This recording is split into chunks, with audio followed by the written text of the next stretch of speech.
Muy bien. Vamos a empezar con lo que son la Convención sobre los Derechos del Niño. La Convención sobre los Derechos del Niño es un documento creado con la aportación de diferentes grupos sociales, en el cual se plasman los derechos pues, de los niños, siendo esta la primera ley internacional sobre la materia.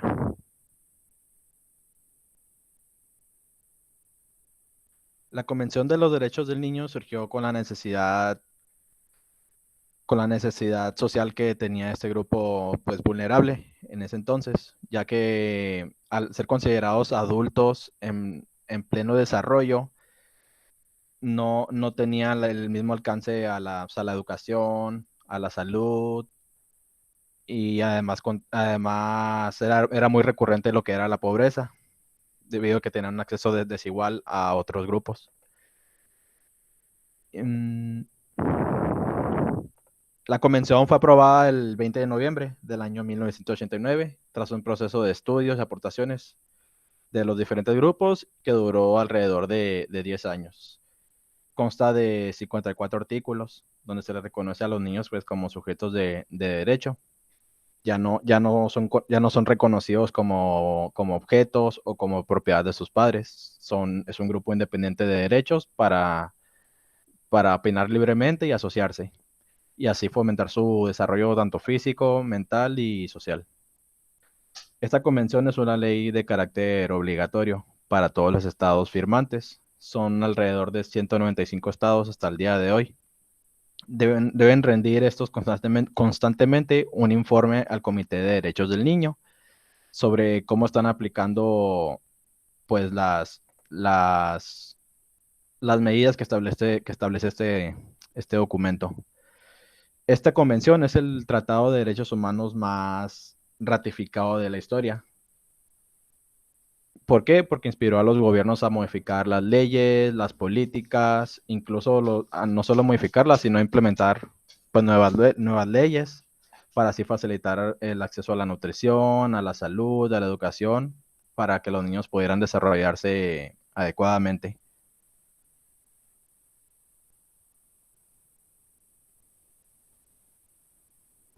Dentro de la misma convención se encuentran los llamados protocolos facultativos.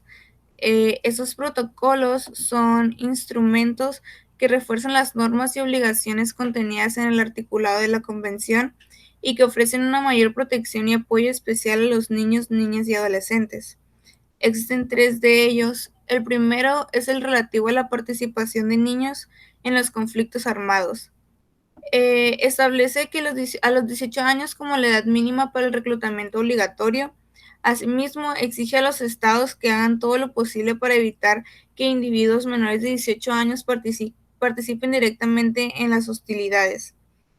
Con este protocolo se pretende asegurar la rehabilitación física y psicosocial, así como la reintegración social de los niños y niñas víctimas de conflictos armados, alentando la participación de las comunidades, en particular de los niños y de las víctimas infantiles, en la difusión de programas de información y de educación sobre la aplicación del protocolo. En segundo lugar, encontramos el relativo a la venta de niños, la prostitución infantil y la utilización de niños en la pornografía. Este sirve como complemento a la convención al exigir a los estados una serie de requisitos precisos para poner fin a la explotación y abusos sexuales de la infancia. También protege a los niños y a las niñas de la venta con objetivos no sexuales, como por ejemplo otras formas de trabajo forzado, adopciones ilegales o donación de órganos. El protocolo ofrece definiciones de delitos como la venta de niños, prostitución infantil y pornografía infantil, haciendo posible que se puedan castigar no solamente a las personas que los cometen, sino a aquellos que accedan a participar en estos delitos. El tercero es el relativo a un procedimiento de comunicaciones. Este permite presentar quejas o casos de violaciones de los derechos de los niños, niñas y adolescentes ante el Comité de Derechos del Niño. Esto si no han logrado obtener las respuestas legales necesarias a estas violaciones en sus países de origen.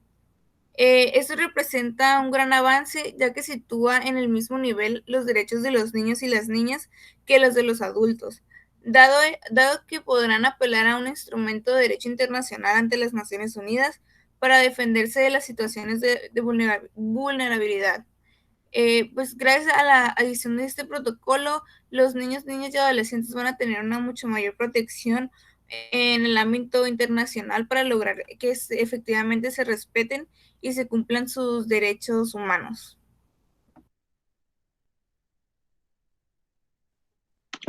El segundo instrumento jurídico internacional son las reglas mínimas de las Naciones Unidas para la Administración de Justicia para Menores.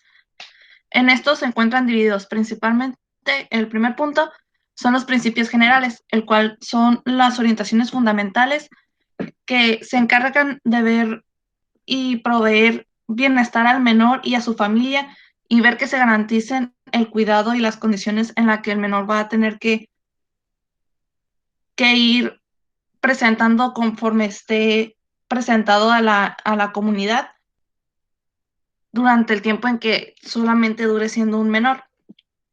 El segundo es el alcance de reglas y ampliación del ámbito de aplicación de las reglas, en la cual se explican que se aplicarán las normas específicas a los adolescentes o en este caso a niños y niñas, sin importar su raza, color, sexo, idioma, religión, opinión política o cualquier otro tipo de forma que pueda ser discriminado o excluido.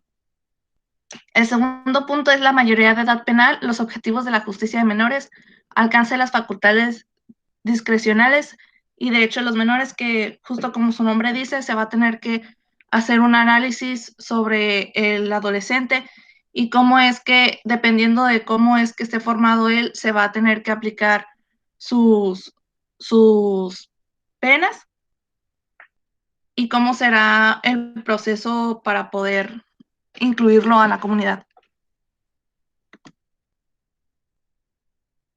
Después tenemos el punto de la investigación y el procedimiento, que se encuentran el primer contacto, que es el poder llamar a los padres o tutores del niño, niña o adolescente y poder explicarles cómo es que va a funcionar el proceso a su tutelado. Después está la remisión de casos, que es en que la policía o el Ministerio Fiscal o cualquier otro organismo se ocupen de los casos de la delincuencia de los menores sin necesidad de hacer una vista oficial y tener arreglo a los criterios establecidos al efecto en los respectivos sistemas jurídicos.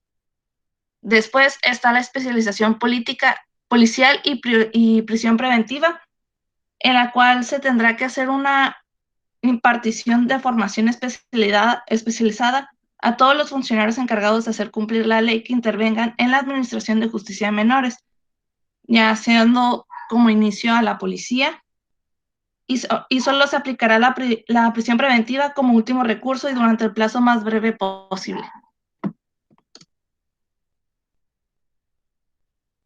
Después está de la sentencia y la resolución, en donde se encuentra una autoridad competente para dictar sentencia, para después esa misma autoridad poder dar un asesoramiento jurídico y dar a conocer los derechos de los padres y tutores. En este caso, por ejemplo, que tienen derecho a participar en las actuaciones y la autoridad competente podrá requerir su presencia en la defensa del menor.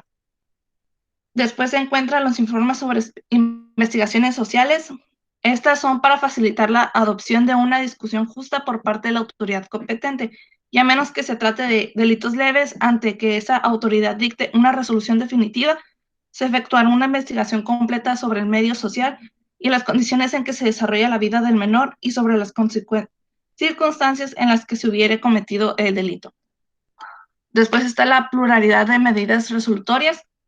Estas, pues, como su nombre dice, puede ser ya sea como órdenes en materia de atención, orientación y supervisión, una libertad vigilada, órdenes de prestación de servicios a la comunidad, sanciones económicas, indemnizaciones y devoluciones, o también puede ser órdenes de tratamiento intermedio y otras formas de tratamiento.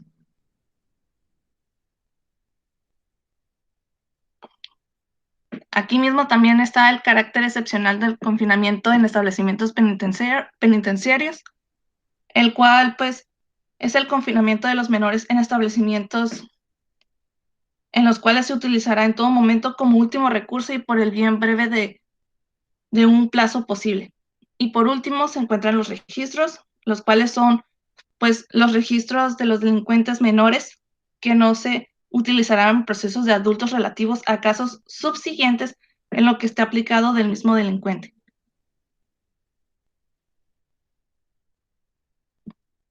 Después, el siguiente punto es el tratamiento fuera de los establecimientos penitenciarios, el cual es una ejecución efectiva de la resolución, las cuales incluirán la facultad otorgada a la autoridad competente para modificar dichas órdenes periódicamente según estime el pertinente, a condición de que la modificación se efectúe en consonancia con los principios enunciados en las presentes reglas. Después está la prestación de asistencia. Esta procurará proporcionar a los menores en todas las etapas del procedimiento asistencia en materia de alojamiento, enseñanza o capacitación profesional, empleo o cualquier otra forma de asistencia útil y práctica para facilitar el proceso de rehabilitación. También está la movilización de voluntarios y otros servicios de carácter comunitario. Estos son únicamente si se tendrá que recurrir a voluntarios, a las organizaciones de voluntarios, a las instituciones locales y otros recursos de la comunidad para que contribuyan eficazmente a la rehabilitación del menor en un ambiente comunitario y en la forma en que ésta sea posible, en el seno de una unidad familiar.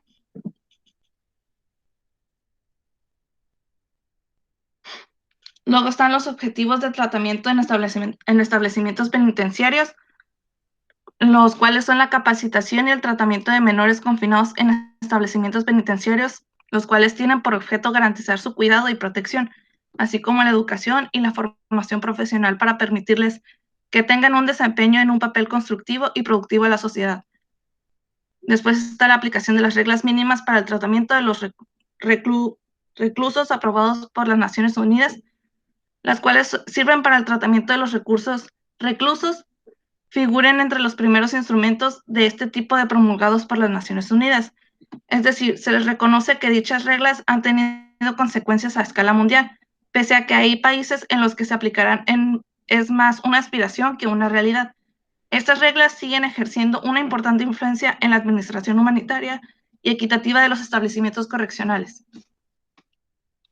Después de estar frecuente y pronta concesión de la libertad condicional, la cual es cuando la autoridad permite recurrirá en la mayor medida posible a la libertad condicional y la concederá tan pronto sea posible. Los menores que estén en una libertad condicional recibirán asistencia del correspondiente funcionario a cuya supervisión estarán sujetos y el pleno apoyo de la comunidad. También están los sistemas intermedios, que se procuran establecer sistemas intermedios como establecimientos de transición, ya sean hogares educativos, centros de capacitación diurnos y otros sistemas pertinentes que puedan facilitar la adecuada reintegración de los menores a la sociedad. Y por último está la investigación como base de planificación y de la formulación de la evaluación políticas. Estas procuran organizar y fomentar las investigaciones necesarias como base para la planificación y una formulación de políticas que sean efectivas. Procurarán establecer con carácter regular un mecanismo que evolucione investigación en el sistema de administración de justicia de menores y recopilar y analizar los datos y la información pertinentes con miras a la debida evaluación y perfeccionamiento ulterior de dicho sistema.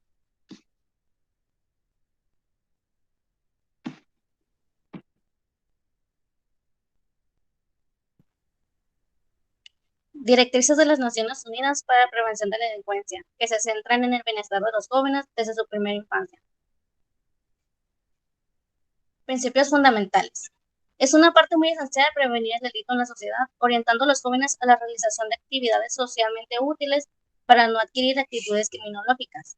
En aplicación de las directrices y de conformidad con los ordenamientos jurídicos nacionales, los programas preventivos deben centrarse en el bienestar de los jóvenes desde su infancia. Para poder prevenir la delincuencia juvenil, es necesario que la sociedad permita que los adolescentes se desarrollen en un entorno saludable.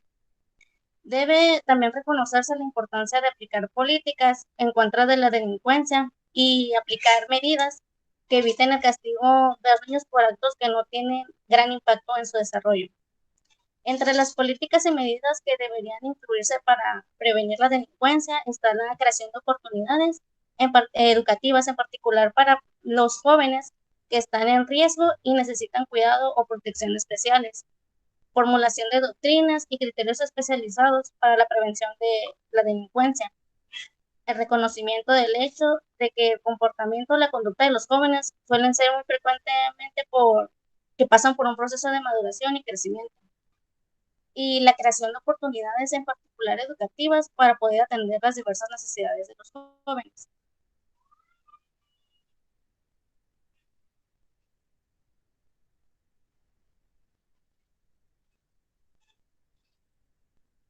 Ok, la familia.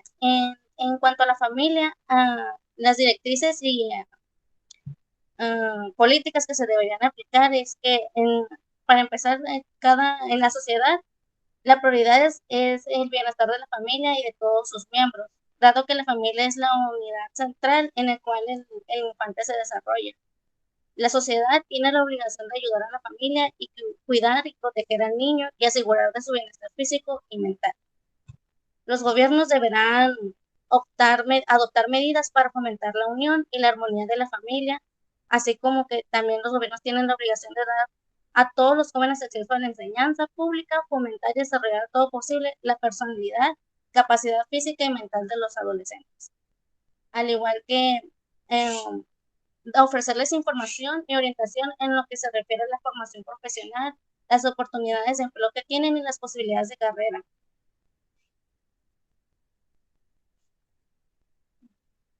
En cuanto a los medios de comunicación, deberá alentarse que los medios de comunicación garanticen que los jóvenes tengan acceso a información y material procedentes de diversas fuentes, tanto nacionales e internacionales.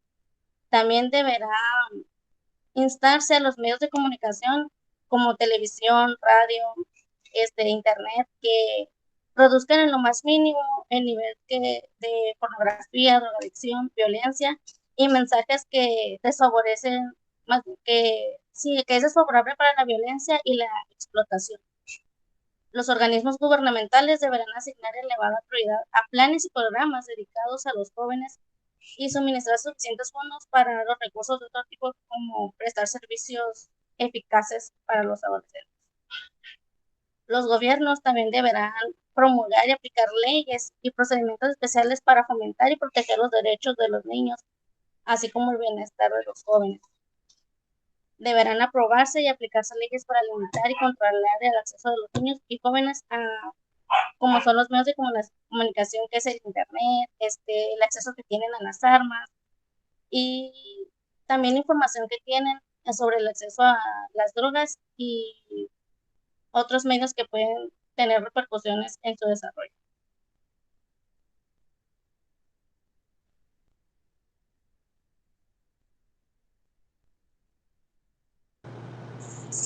Pasemos con las reglas de las Naciones Unidas para la protección de menores privados de la libertad. El objetivo de estas reglas consiste en encontrar los efectos perjudiciales de la privación de la libertad, garantizando los derechos humanos de los menores. Las reglas constituyen un marco aceptado por la comunidad internacional, dentro de los cuales los estados pueden establecer normas para regir la privación de la libertad de los menores de 18 años. Dentro de las reglas encontramos unos principios fundamentales, los cuales nos dicen que las reglas se basan en los siguientes principios. El primer principio es la privación de la libertad, el cual debe ser una disposición de último recurso, que dure lo menos posible y se limite a casos excepcionales. La privación de la libertad en caso de menores debe aplicarse de conformidad con los principios y procedimientos del derecho internacional. Es deseable la creación de pequeños establecimientos abiertos para permitir un tratamiento individualizado y contrarrestar los efectos perjudiciales de la privación de la libertad. La privación de la libertad debe existir solamente en instituciones que permitan organizar actividades y programas de fomentar la salud y desarrollar el respeto de sí mismo y el sentido de la responsabilidad de los menores. Dichos establecimientos deberían capacitar a los menores y desarrollar también su potencial como miembros de la sociedad. Las instituciones de detención deberían estar descentralizadas para facilitar el acceso y contacto con los familiares y su integración en la comunidad. Los cuidados dados a los menores privados de la libertad constituyen un servicio social de gran importancia. Es deseable dar a conocer a los menores sus derechos y obligaciones durante su detención e información sobre el objetivo de los cuidados de que son objeto. El personal judicial que trabaja con los menores debería recibir una formación adecuada que incluya cuidados infantiles y derechos humanos. Para ayudar a los menores a reintegrarse en la sociedad, se preverán arreglos específicos. Encontramos también una categoría de normas jurídicas, que aunque las reglas no son más que recomendaciones y por ende no son obligaciones, algunas de ellas han cobrado un cariz más vinculante debido a su inclusión con el derecho de tratados. Las reglas se basan en las normas fundamentales de la Convención de los Derechos de los Niños. Dentro de los menores detenidos o en prisión preventiva, nos dice esas reglas que por regla general la detención de menores antes del juicio deberán evitarse o limitarse a circunstancias excepcionales. Cuando sea posible, los menores detenidos en espera de juicio deberían tener la posibilidad de efectuar un trabajo remunerado o proseguir sus estudios o capacitación, pero no serán obligados a hacerlo. También estarán autorizados a recibir y conservar material de entretenimiento y recreo. Muchas de las normas de las Naciones Unidas relativas a los menores detenidos o en espera de juicio corresponden a disposiciones que se encuentran en los tratados regionales relativos a los derechos humanos. Otra regla referente a la administración de los establecimientos para menores dice que la privación de la libertad solo se podrá aplicar a menores por orden judicial y siempre y cuando el centro de detención cuente con un registro debidamente actualizado. Este requisito es el punto de partida para garantizar que la administración de los centros es compatible con el respeto de la dignidad y los derechos humanos. De igual forma, los informes sobre los menores deben incluirse en expedientes confidenciales, accesibles solo a personas autorizadas. La clasificación de los expedientes debe permitir accesar a ellos con facilidad. En la medida de lo posible, el menor debe tener derecho a impugnar hechos u opiniones relativos a su vida incluidos en su expediente para poder rectificar posibles errores.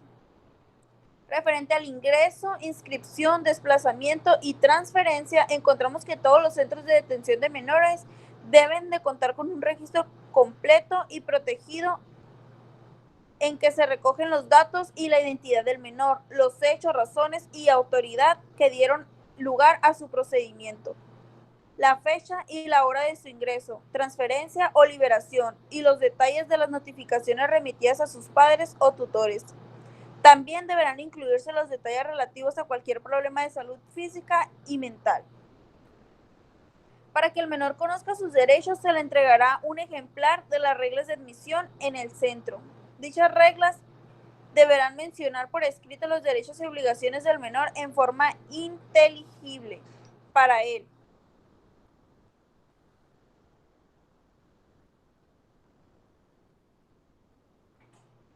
Entre otras reglas encontramos la religión, nada más por mencionarlas, encontramos la administración de los establecimientos para menores, su ingreso, inscripción, desplazamientos y transferencias, clasificación y asignación, medio físico y alojamiento, educación, formación profesional y trabajo. Encontramos que habla también de actividades recreativas, religión, atención médica, notificación de enfermedad, accidente o defunción, los contactos con la comunidad en general, las limitaciones de la coerción física y del uso de la fuerza, procedimientos disciplinarios, inspección y reclamaciones, reintegración con la comunidad, personal, aplicación de las normas.